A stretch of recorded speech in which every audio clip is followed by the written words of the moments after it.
پیارے دوستو، آج کی اس ویڈیو کے اندر ہم آپ کو حضرت محمد صلی اللہ علیہ وسلم اور ایک کھجور کے درخت کے واقعے سے مکمل آگاہ کریں گے۔ ویڈیو شروع کرنے سے پہلے آپ سب بھائیوں سے ریکویسٹ ہے کہ اگر آپ کچھ سیکھنا چاہتے ہیں تو ویڈیو کو آخر تک ضرور دیکھیے گا۔ سرکار دو عالم صلی اللہ علیہ وآلہ وسلم اپنے صحابہ کرام کے درمیان تشریف فرما تھے اور ایک یتیم جوان شکایت لیے حاضر ہوتا ہے۔ کہنے لگا کہ رسول پاک، میں اپنے کھجوروں کے باغ کے ارد گرد دیوار تعمیر کر رہا تھا کہ میرے ہمسائے کی کھجور کا درخت دیوار کے درمیان میں آ گیا، اور میں نے اپنے ہمسائے سے درخواست کی کہ وہ اپنی کھجور کا درخت میرے لیے چھوڑ دیں تاکہ میں اپنی دیوار سیدھی بنوا سکوں، اور اس نے دینے سے انکار کیا تو اس نے کھجور کے درخت کو خریدنے کی پیشکش کر ڈالی۔ میرے ہمسائے نے مجھے کھجور کا درخت بیچنے سے بھی انکار کر دیا ہے۔ سرکار دو عالم صلی اللہ علیہ وآلہ وسلم نے اس جوان کے ہمسائے کو بلاوا بھیجا۔ ہمسایہ حاضر ہوا تو آپ نے اس جوان کی شکایت سنائی تو جسے اس نے تسلیم کیا، اور واقعتاً ایسا ہی ہوا ہے۔ آپ نے اسے فرمایا کہ تم اپنا کھجور کا درخت اس جوان کے لیے چھوڑ دو یا اس درخت کو نوجوان کے ہاتھوں فروخت کر دو اور قیمت لے لو۔ اس آدمی نے دونوں حالتوں میں انکار کر دیا۔ آپ صلی اللہ علیہ وآلہ وسلم نے اپنی بات کو ایک بار پھر دہرایا اور کھجور کا درخت اس نوجوان کو فروخت کر کے پیسے بھی وصول کر لو، اور تمہیں جنت میں بھی ایک عظیم الشان کھجور کا درخت ملے گا جس کے سائے کی طوالت میں سوار 100 سال تک چلتا رہے گا۔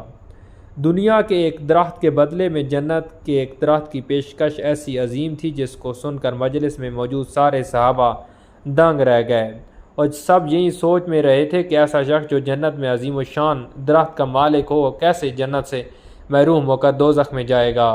مگر وہ قسمت کے دنیاوی مال اور متاع کی لالچی طمع آڑے آ جاتی ہے، اور اس شخص نے اپنا کھجور کا درخت بیچنے سے انکار کر دیا۔ مجلس میں موجود ایک صحابی آگے بڑھے اور حضور پاک صلی اللہ علیہ وآلہ وسلم سے ارشاد فرمایا کہ یا رسول اللہ، اگر میں کسی وہ درخت خرید کر اس نوجوان کو دے دوں تو کیا مجھے بھی جنت کا وہ درخت ملے گا؟ تو آپ صلی اللہ علیہ وسلم نے جواب دیا کہ ہاں، تمہیں وہ درخت ملے گا۔ تو اس آدمی نے کی طرف پلٹے اور اس سے پوچھا کہ میرے کھجوروں کے باغ کو جانتے ہو؟ تو اس آدمی نے فوراً جواب دیا کہ جی کیوں نہیں، مدینے کا کون سا ایسا شخص ہے جو اباء کے 600 کھجوروں کے باغ کو نہ جانتا ہو، ایسا باغ جس کے اندر ایک محل تعمیر کیا گیا ہو اور باغ میں میٹھے پانی کا ایک کنواں اور باغ کے ارد گرد تعمیر خوبصورت اور نمایاں دیواریں دور سے نظر آتی ہیں۔ تو مدینہ کے سارے تاجر تیسرے باغ کا اعلیٰ اقسام کی کھجوروں کو کھانے اور خریدنے کے انتظار میں رہتے ہیں۔ کیا تم اپنے اس کھجور کے ایک درخت کو میرے سارے باغ، محل، کنویں اور اس خوبصورت دیوار کے بدلے میں فروخت کرتے ہو؟ تو اس شخص نے غیر یقینی سرکار دو عالم صلی اللہ علیہ وسلم کی طرف دیکھا تو کیا عقل مانتی ہے ایک کھجور کے بدلے میں اسے عبادالعداء کے 600 کھجور کے باغ کا قبضہ بھی مل پائے گا کہ نہیں؟ تو معاملہ ہر لحاظ سے فائدہ مند نظر آ رہا تھا۔ تو حضور پاک صلی اللہ علیہ وسلم نے اور مجلس میں موجود صحابہ نے گواہی دی کہ معاملہ طے پا گیا ہے۔ عبادالعداء نے خوشی سے حضور پاک صلی اللہ علیہ وسلم کو دیکھا اور سوال کیا کہ یا رسول اللہ، جنت میں میرا ایک کھجور کا درخت پکا ہو گیا نا؟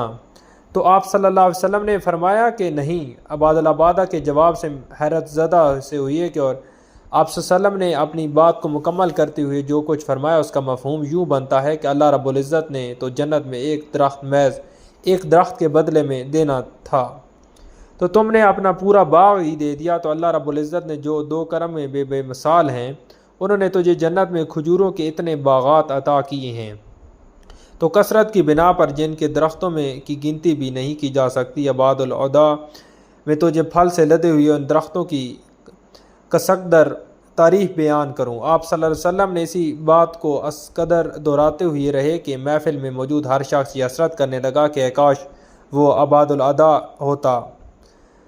عبادالعداء وہاں سے اٹھ کر جب اپنے گھر کا لوٹتے تو خوشی کو چھپا نہ پا رہے تھے، تو گھر کے باہر سے اپنی بیوی کو آواز دی کہ میں نے 4 دیواری سمیت یہ باغ، محل اور کنواں بیچ دیا ہے۔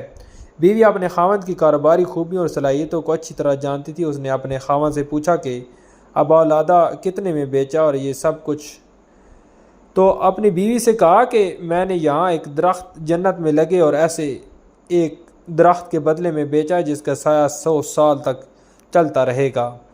عباداللہ کی بیوی نے خوشی سے چلاتے ہوئے کہ عباداللہ تو نے منافع کا سودا کیا ہے، اور عباداللہ نے تو نے منافع کا سودا کیا ہے۔ تو دوستو دیکھیے ان کا ایمان کیسا تھا کہ وہ آخرت پر کتنا پختہ ایمان رکھتے تھے۔ تو امید کرتا ہوں کہ آج کی ویڈیو آپ کو پسند آئی ہوگی۔ ویڈیو پسند آئی ہے تو ویڈیو کو لائک کرنا اور ہمارے چینل کو سبسکرائب کرنا نہ بھولیے گا۔ شکریہ۔